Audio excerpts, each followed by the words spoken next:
Jammu Kashmir teachers joint action committee की तरफ से यहाँ प्रेस वार्ता का जो आयोजन किया गया है,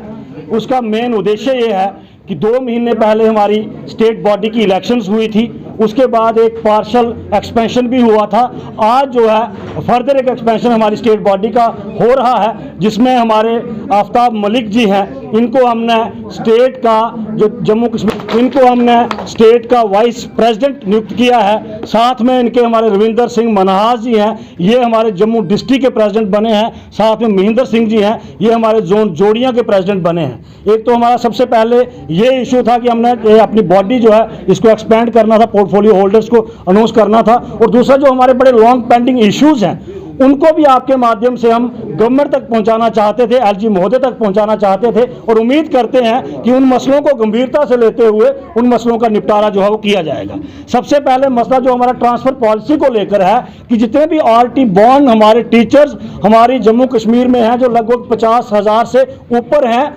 वो लोग जो हैं जब से डिपार्टमेंट में आए हैं तब से एक ही स्कूल में काम कर रहे हैं। हम ये कहते हैं कि इनिशियल 5 इयर्स आपने हमें उन्हीं स्कूलों में रखा, हम क्लेम भी नहीं कर सकते थे, ना हमने मांगा, लेकिन जब आफ्टर 5 इयर्स आप हमें रेगुलराइज करते हैं as a general line teacher, फिर हमारे साथ सौतेला व्यवहार जो है वो क्यों किया जाता है। आज हम जनरल लाइन टीचर हैं तो हमें भी ट्रांसफर पॉलिसी के दायरे में लाया जाए, और हमें उम्मीद भी है, क्योंकि पिछले दिनों हमने मेमोरेंडम्स भी दिए, रिप्रेजेंटेशंस दी, और हमारे प्रिंसिपल सेक्रेटरी महोदय ने एक मीटिंग भी उस मसले में बुलाई, और उसमें संजीदा हम उम्मीद करेंगे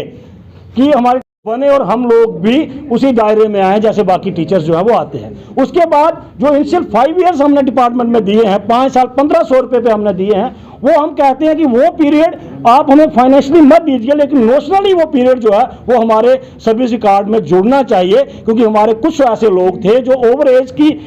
जो वर्ज पे जो है वो अपॉइंट हुए, और उनकी सर्विस 15 से 16 साल होती है जब वो रिटायरमेंट जब हो जाएंगे वो, तो उन लोगों को भी सर्विस या पोस्ट रिटायरमेंट बेनिफिट्स मिल सके, वो 5 साल जो हो कम से कम हमारे सर्विस रिकॉर्ड में जोड़े जाएं नोशनली। जो कोर्ट में है उसमें हमारे डिपार्टमेंट की तरफ से रिप्लाई भी चाहिए, और हम ये उनसे गुजारिश करेंगे रिप्लाई जल्द से फाइल करें, और ऑनरेबल हाई कोर्ट में जो है हमारे फेवर में डिवीजन बेंच का फैसला आएगा। और उससे एक और बहुत इंपॉर्टेंट इशू जो है ओल्ड पेंशन स्कीम को लेकर है, कि जो लोग हमारी स्टेट में 2010 के बाद अपॉइंट हुए हैं उनको न्यू पेंशन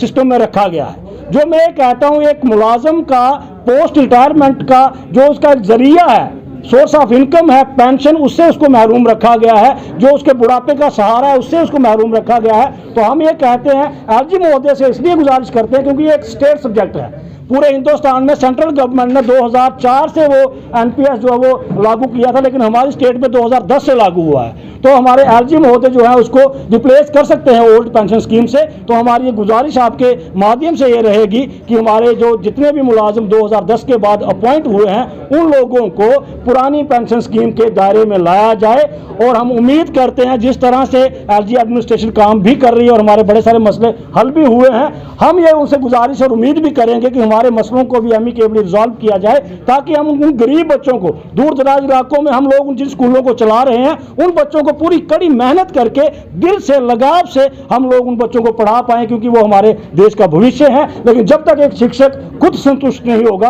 तब तक वो अपना 100% जो है वो डिलीवर नहीं कर सकता है। हम अपना 100% डिलीवर करना चाहते हैं और उम्मीद करते हैं कि एलजी एडमिनिस्ट्रेशन जो है इसको सीरियस लेते हुए हमारे मसलों को जो है वो हल करेगी।